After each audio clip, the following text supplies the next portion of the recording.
Siapa yang membesar pada era 1990-an pasti masih mengingati suasana petang Jumaat di depan TV3, watak Mak Deris dengan seluar pendeknya dan frasa ikonik mengancam tidak akan pernah terganti dalam ingatan penonton. Di sebalik watak lucu dan menghiburkan itu terselit kisah seorang insan hebat bernama Ahmad Busu, anak jati Taiping yang terkenal dengan sikap rendah diri dan gaya hidup yang sangat low profile.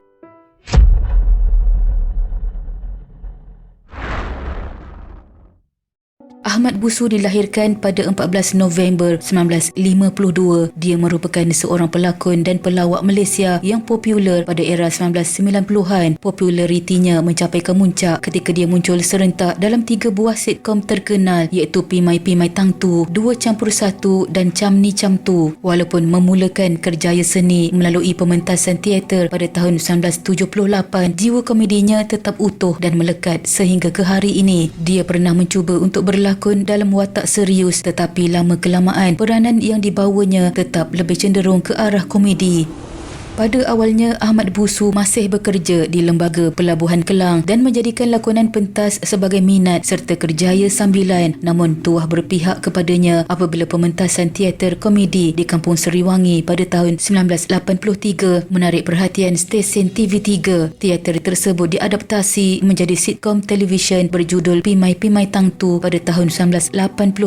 Sitcom terbitan dan arahan Hatta Azadhan ini bertahan selama 18 tahun sehingga 2004, menjadikannya sitcom terpanjang yang pernah ditayangkan di Malaysia yang menceritakan mengenai kehidupan harian penduduk di flat Seriwangi. Watak Mak Deris yang dibawanya begitu melekat di hati penonton sepanjang dekad 1990-an.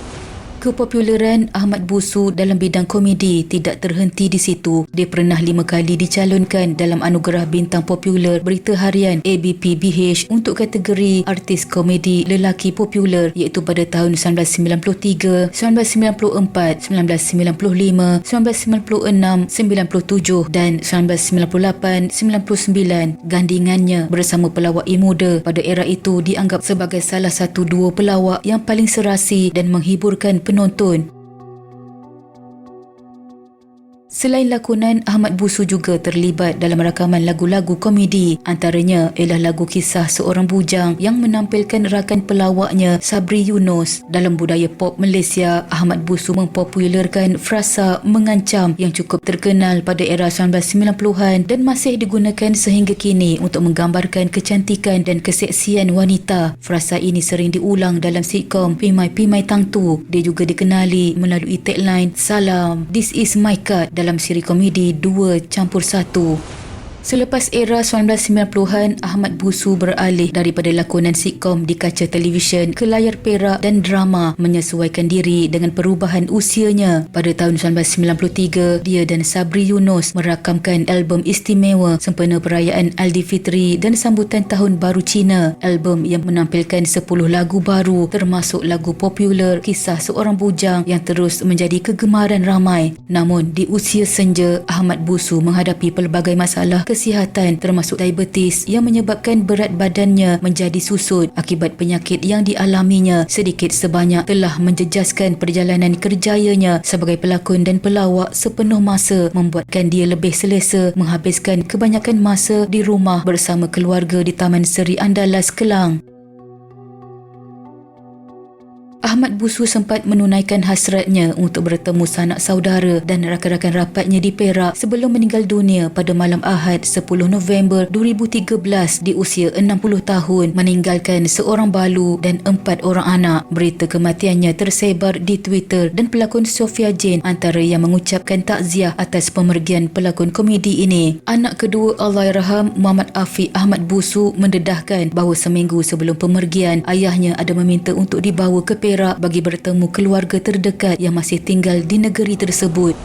Menurut Afiq, pemergian ayahnya memang tidak dijangka kerana sehari sebelum itu dia kelihatan seperti biasa sahaja dan tidak menunjukkan sebarang tanda yang luar biasa. Namun pada hari Ahad tersebut, keadaan kesihatan ayahnya semakin merosot menyebabkan dia dibawa ke Hospital Tengku Ampuan Rahimah Kelang kira-kira sejam sebelum menghembuskan nafas terakhir akibat angin ahmar. Afiq menambah bahawa ayahnya sebelum ini tidak menghidap sebarang penyakit serius dan hanya demam biasa pada hari Sabtu. Namun keadaan demamnya bertambah teruk dan disertai kesukaran bernafas. Pada tahun 2009 pula, ayahnya pernah dimasukkan ke hospital selepas diserang strok di mana dia tidak boleh timbang atau kawal badan selain mata menjadi kabur dan kaki menjadi kebas. Bagaimanapun, pada mulanya dia enggan ke hospital kerana menganggap keadaan kesihatannya tidak serius, namun setelah puas dipujuk keluarga, barulah dia mahu ke hospital. Allahyarham turut menitipkan pesanan terakhir kepada Afiq dan adik-beradiknya supaya sentiasa menjaga ibadah dan tidak meninggalkan solat. Pemergian Allahyarham berlaku selepas waktu maghrib kira-kira jam 7.05 malam Ahad. Jenazahnya disembahyangkan di Surau Seri Andalas dan seterusnya dikebumikan di tanah perkuburan Islam Kampung Sungai Sirih, Pelabuhan Kelang pada pukul 11.30 pagi Isnin 11 November 2013.